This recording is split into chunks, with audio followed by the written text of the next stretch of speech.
to a special premiere episode of the yet-to-be-named SUP Chat Show with myself, Chris from SUP Racer, and my co-host, Mike from Stand Up Magazine, one of the OGs in the paddling world.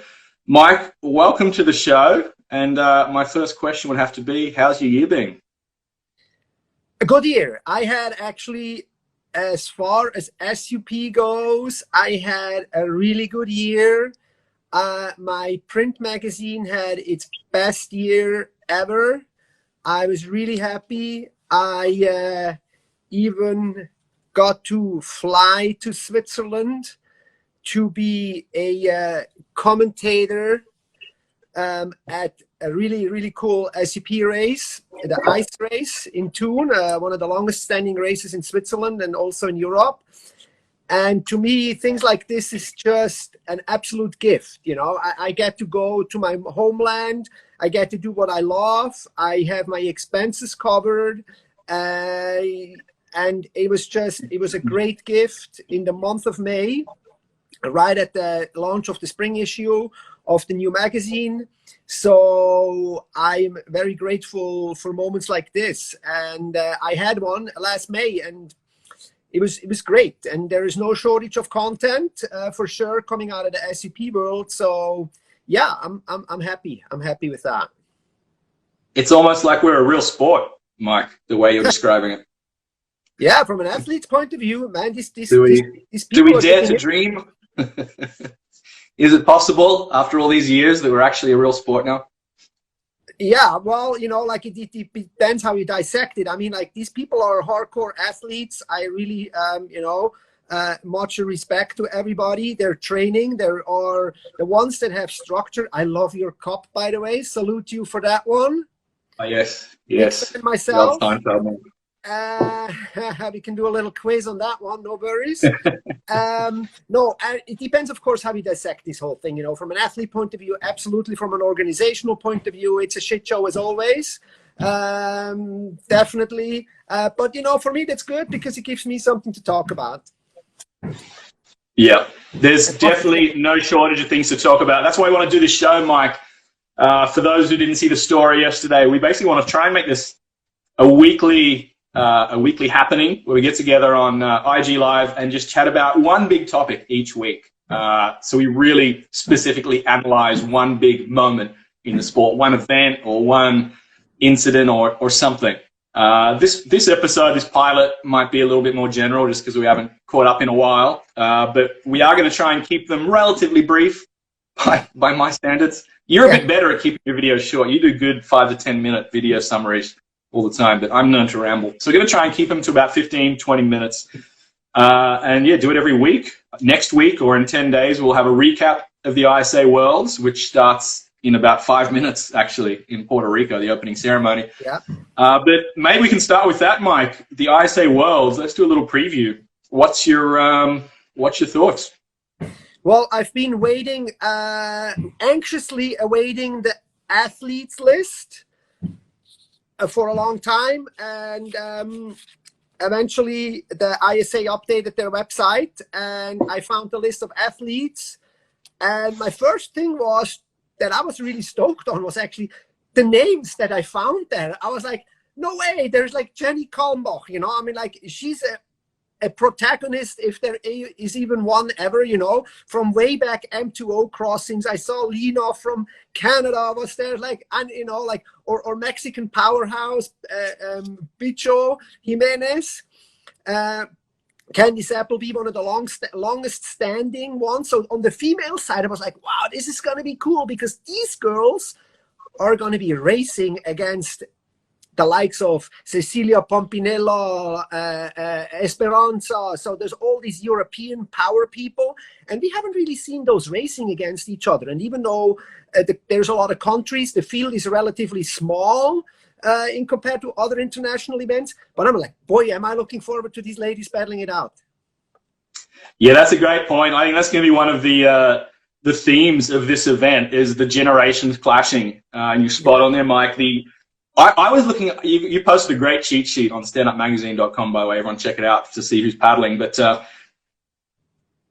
I we could have been looking at an ISA lineup from 2022, like 2012, not 2022, 10 years ago. You got the likes of Lena, Jenny. I mean, Jenny Kalmbach won the first BOP in 2008. She's as OG as they come. Yes. And she competed in the ISAs in Nicaragua, I remember, in 2014. You got Lena Ogaitis, who was at that event. So they had a battle in this event 9 years ago. Then you got Candice Appleby, and the three of them had some great battles at the BOP back in, you know, the glory days of the sport in Southern California. So you've got that OG generation of women competing. Then you got the new kids who were literally just kids when that was happening. Duna Gordillo was 8 years old when Jenny and Lena were racing last time at the ISA, just for some context. And now she's one of the best paddlers in the world, Duna from Spain. The Spaniards, of course, a very strong team. I think that'll be another theme, will be the rise of Spain over the past couple of seasons. They've gone from very much being in the shadow of France in Europe, France, the European powerhouse, to now being almost on the same level as France and just one of the real powerhouse nations in the world of paddling, full stop. So very excited about the old generation versus the new, and very excited about the rise of Team Spain. But yeah, I'm with you, mate. I looked at the list and was pleasantly surprised at who was there. It was, excuse me, I was worried that the ISA had really faded, especially, you know, with the ICF throwing, you know, so much hype around and hosting their events in Europe where it's so easy to get 50 countries. The ISA as always goes to a very exotic location, a little bit out of the way to try and find some waves, and doesn't make it easy to get there with your race boards. But I think considering all that, it's a pretty respectable turnout. Yes. Yeah, no, for sure. And to the point. And I mean, this is what we're talking about. We could make a video or a show just about that. Just what's the turnout? What's the two concepts? I really find it an interesting concept that ISA remains to be a qualification world championship, while the ICF is an everybody can show up. We've seen what happened there in Poland with the long distance race, when people show up that, you know, not have the opportunity to train there. We had a lengthy discussion and videos and articles about that. So that could be, we could really dissect that along, but I think that we'll save that for another show. But yeah, no, generally I'm really looking forward to see what the ISA is dishing up. I'm looking forward also to see how are they bringing it to the general public. How are they producing their show? I had a whole video about this. Is a show right here. It's a show. This is a show about nothing. This is a show about nothing.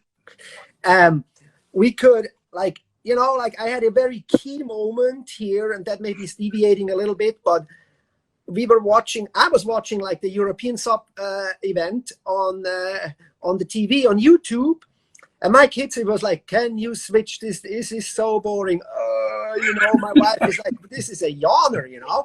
And I'm thinking, like, here we are, you know. I'm like, and I'm saying, like, no, I'm watching this. I know these people. Some of them are my friends, you know. I know who they are. And then finally Connor came on, you know. And of course we know Connor here on the island. And I'm like, oh, it's Connor racing. Okay, now they wanted to see. And I think this strikes a very cool point, which we can tie into your Ultra League idea, is the stories, the knowledge. It's like watching a show about nothing. Once you have characters built and you feel like there is a connection with those characters, all of a sudden it becomes interesting. And for me, this is so interesting because I've seen most people, I shook their hands, I write down, I know who they are. So I'm watching it. My wife has no clue who they are. She can care less, you know, and so do my kids. And that is something that I think the media and the organizers were going to have to work on. So we have a cool story building, good races, you know, like, so that's another show we can make. But how is the ISA going to dish that whole entire thing up with the commentary? I'm always particularly sensitive to commentary.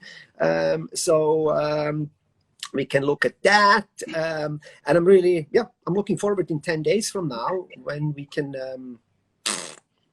look what they did. We can do our analysis and debate of the event that was. I just want to touch on a point you made, a very good point about sharing these events, sharing the sport with the wider public and trying to grow our sport. If that is our aim, I mean, I think a lot of people would be happy just to have our little tribe stay as our little tribe forever. But I think generally we want to try and grow the sport, grow the opportunities, and get more people on the water, because we believe getting on the water is very good for your body and your mind. At the end of the day, it's just fun. So if we want to grow the sport, how do we do it? And you're right. You watch the average SUP race. It's kind of like watching grass grow for a lot of people. It's not Formula One. You know, there's no crazy action. So I think you probably hit the nail on the head there. What we need is stories and characters if we're going to tell this to a wider audience. You know, unless you've really followed the sport and into paddling or know the people, like you said, what is the angle? Why are you interested in this? Apart from it just being a one-off novelty you might watch on ESPN at 3 a.m. So I think you're right. We need more stories, and that's what I really want to focus on. That's why I was happy to sell SUP Racer to Betsy, the new owner, because her vision aligned with, you know, what I've always wanted to focus on, which is we've got to find those stories, and we've got to share those stories with a wider audience. So I think you're right. We have a lot of work to do in the sport, and I mean the ISA still has a lot of work to do. It's going to be a fun event to watch, and I'm feeling pretty positive about it. But you know, let's not forget, it is the ISA. There's always something. I was joking yesterday. Actually, I was having a call with Betsy and giving her the history of the ISA, and I joked that I think it was 2012, I was commentating with, or 2013, with Dan Gavir, and he said they should rename it from the ISA to the IAS, because it's always something with these guys. And that summed it up to me. You know, they have done a lot for the sport, of course, and it is a great event, the ISA Worlds. It's been one of my favorites over the years, but it's always something with those guys, I tell you. And I actually see Samantha Rutt from the UK in the comments, and Sam posted a great post up on Facebook that you can check out, and it kind of just sums up a bit of the shit show happening in the UK around this event, which is quite unfortunate. You know, there's a lot of good paddlers in the UK that should be in Puerto Rico, but they're not, because the federations on a national level don't talk to each other. And this event in particular is confusing because it acts as a qualifier for the Pan Am Games, for the ISA, so that the countries are actually aligned. Like, there's different countries now. You know, it used to be you could go as Team England. Now you have to go as Team GB.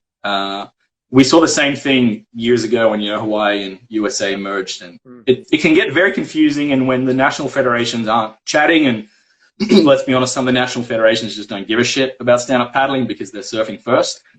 Yeah. It's the athletes that lose at the end of the day, and then it's the sport that loses. So there's definitely a lot of work still to be done. I encourage you to check out Sam's post, everyone watching. But generally speaking, yeah, I'm probably more positive about this event than I was. I thought it was just going to be I almost felt bad for the ISA that it was going to look so small compared to the ICF. But I think they're going to get enough people there that it's going to be actually a pretty good show. So we'll see. But we did want to keep these shows kind of brief, Mike. We promised ourselves that we wouldn't ramble, or I did. So what other topics would you like to discuss? We're already at 15 minutes.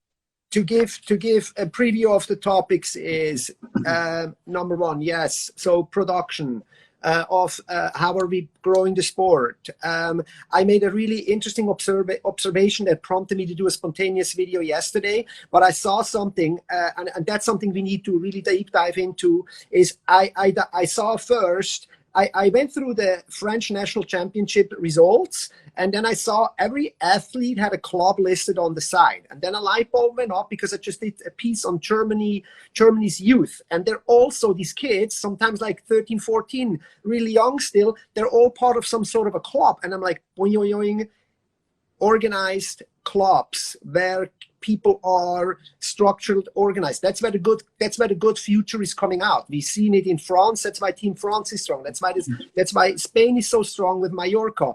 So that can be that. I would like to make that a topic. We can talk about the evolving of organization of the SUP Sport.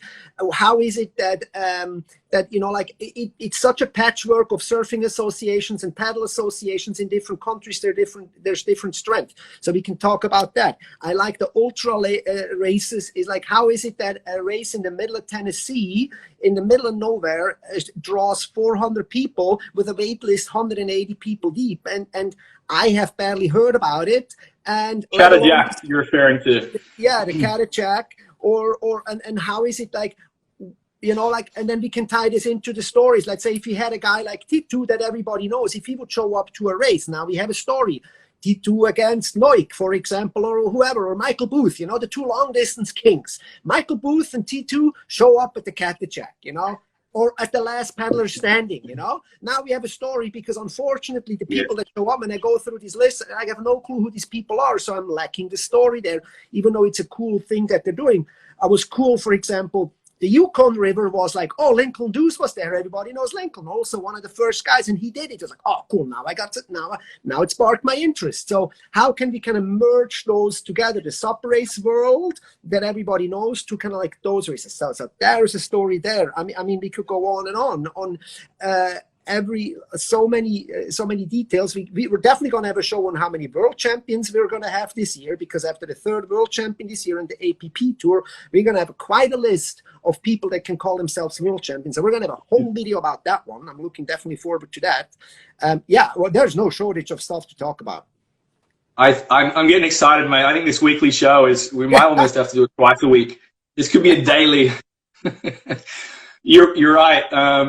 I think, yeah, we do need to find a way to tell those stories. I just want to touch one point you made there, Last Paddler. What's your thought on Last Paddler Standing? I get the impression this is going to be one of the most talked about events for the next month or two. What is really sparking me is like, how long is this thing going to go? You know, I mean, like it's a crazy idea, and I'm looking forward to kind of make a video about this, hopefully next week. And also, what kind of strategy is one having? Are you trying to get the 3.3 miles down quick and then rest? Or are you taking it leisurely and save energy? So there's kind of like, that's going to be very interesting. So I'm looking forward to kind of how that goes. And I think it's a very cool format. It's a little long. I don't know how many people are that I can take off from work indefinite to go paddle. It's on the weekend. It's just your whole weekend gone. It's fine. But I'm pretty sure you're right. The last one was 3.5 days.